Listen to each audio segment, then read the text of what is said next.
Hallelujah, praise the Lord. ஆண்டவராகிய இயேசு கிறிஸ்து நாமத்தினாலே உங்களை வாழ்த்துகிறேன். கர்த்தர் உங்களை ஆசீர்வதிப்பாராக. இன்றைய நாள் மெய்ப்பணி சத்தம். சங்கீதத்தின் புஸ்தகம் 37ஆம் அதிகாரம் 38ஆம் வசனத்தை வாசிக்கிறேன். நீ கர்த்தருக்கு காத்திருந்து அவருடைய வழியை கைக்கொள், அப்பொழுது நீ பூமியை சுதந்தரித்துக் கொள்வதற்கு அவர் உன்னை உயர்த்துவார். துன்மார்க்கர் அறுப்புண்டு போவதை நீ காண்பாய். கர்த்தருக்கு காத்திருந்து அவர் வழியை கைக்கொள். கர்த்தருக்கு காத்திருந்து அவர் வழியை கைக்கொள். சில நேரம் நம்முடைய வாழ்க்கையில நாம கடந்து போகக்கூடிய வழி தெரியாம இருக்கலாம், வழியை தேர்ந்தெடுக்க தெரியாம இருக்கலாம். இப்போ 10th வரலையும் படிக்கிற பிள்ளைங்க பார்த்தீங்கன்னா 10th முடிச்சதுக்கு அப்புறம் என்ன படிக்கணும்னே தெரியாது. எந்த குரூப் செலெக்ஷன் பண்ணணும், ஃபர்ஸ்ட் குரூப் எடுக்கிறதா, செகண்ட் குரூப் எடுக்கிறதா, தேர்ட் குரூப் எடுக்கிறதா, வெக்கேஷன் குரூப் எடுக்கிறதா, இல்லை டைரெக்டாக பாலிடெக்னிக் போகிறதா, ஐடிஐ படிக்கிறதா, இல்லை வேறு ஏதாவது டெக்னிக்கல் கோர்ஸ் படிக்கிறதா, இல்லை வேலைக்கு எதாவது போகிறதா அப்படின்ற மாதிரி ஒரு குழப்பம் இருக்கும்.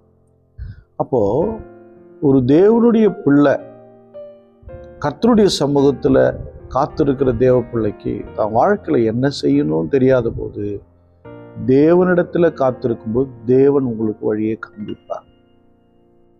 அவர் காண்பிக்கிற வழி ஒருபோதும் தோல்வி அடையவே அடையாது. நீங்கள் +2 முடிச்சதுக்கப்புறம் எந்த டிகிரி போடணும்னு கேள்வி, அதில் என்ன வழியில் போகணுன்னே தெரியல. அப்போது அந்த சரியாக அந்த டிகிரியை செலெக்ஷன் பண்ணி போய் அதை படித்து முடித்து அதை சக்ஸஸ் பண்ணாதான் லைஃபே நல்லா இருக்கிற மாதிரி நமக்கு இருக்குது, சந்தோஷமாக இருக்கும். அப்படி இல்லைன்னா இல்லை. நிறைய பேர் அவங்கவுங்க படிக்கிறதுல நல்ல நல்ல கோர்ஸ் தான் படிச்சிருக்கிறாங்க, ஆனால் அவங்க வாழ்க்கையில் பார்த்தீங்கன்னா தோல்வி அடைஞ்சிருக்காங்க. ஒருத்தர் சொல்லுவார், இதை படிச்சுட்டா அப்படி ஆகிடலாம், அதை படிச்சுட்டா அப்படி ஆகிடலாம். நிறைய நீங்கள் பாருங்கள், கவுன்சிலர்ஸ் நிறைய கன்சல்டன்சி வச்சுருக்காங்க. ஒவ்வொருத்தங்க ஒவ்வொரு ஐடியா கொடுப்பாங்க. இதை படிங்க சூப்பராகிடலாம், அதை படிங்க இப்படி ஆகிடலாம் எல்லாமே.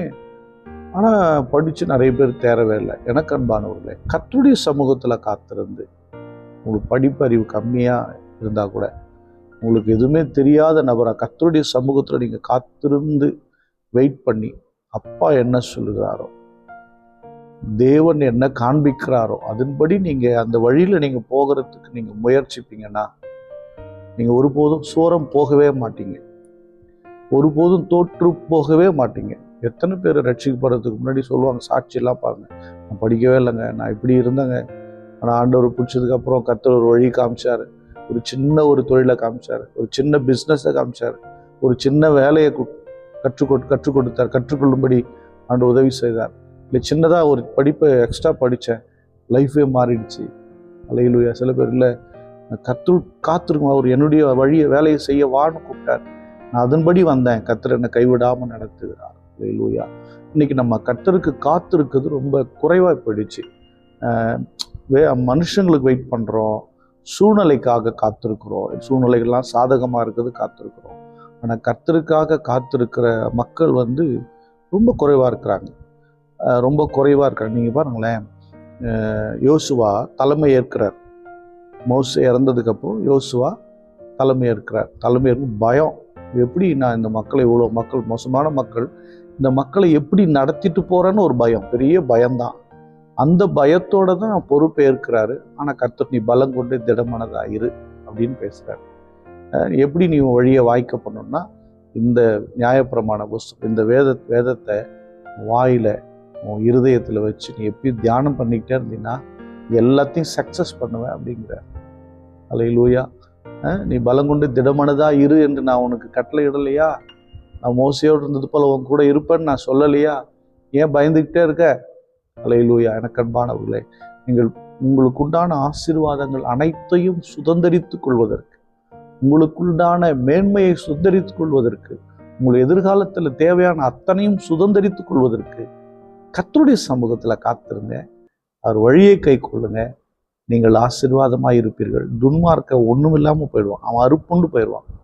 உங்களுக்கு தொல்லை கொடுக்க முடியும் துன்மார்க்கமான மனிதர்கள், பொல்லாத மனிதர்கள் எழும்பி செயல்பட்டுக்கிட்டே இருக்கலாம், அவன் ஒன்றுமே செய்ய முடியாது. கர்த்தர் உங்க கூட இருக்கிறார். ஸ்தோத்திரம் பண்ணுவோமா? ஸ்தோத்திரம் ஆண்டவரே. அப்பா, உங்களுடைய சமூகத்தில் காத்திருக்கிற கிருபை எங்களுக்கு கொடுங்க. அந்த பொறுமையை கொடுங்க, அந்த மெச்சூர்டை கொடுங்க. கர்த்தாவே ஸ்தோத்திரம் ஸ்தோத்திரம். ஜெயிக்க வைங்கப்பா எங்களை. ஸ்தோத்திரம் ஸ்தோத்திரம். அன்பின் பிதாவை உங்களை ஸ்தோத்திரிக்கும். பார்க்கிற முடியும் பிள்ளைகளுக்காய் ஸ்தோத்திரம். எத்தனை தோல்விகள், எத்தனை மன காயங்கள், எத்தனை வேதனைகள், இதெல்லாம் இன்னைக்கு நீங்கிட்டு ஆண்டவரே. உங்கள் சமூகத்தில் காத்திருந்து எல்லாவற்றையும் சக்ஸஸ் பண்ண உங்களுடைய பிள்ளைகளுக்கு கிருபை செய்யுங்க, கற்றுக் கொடுங்க ஆண்டவரே. உதவி செய்யுங்கப்பா. இயேசு கிறிஸ்துவின் நாமத்தினால் ஜெபிக்கிறேன் ஜீவனுள்ள நல்ல பிதாவே. ஆமென். God bless you. Bye.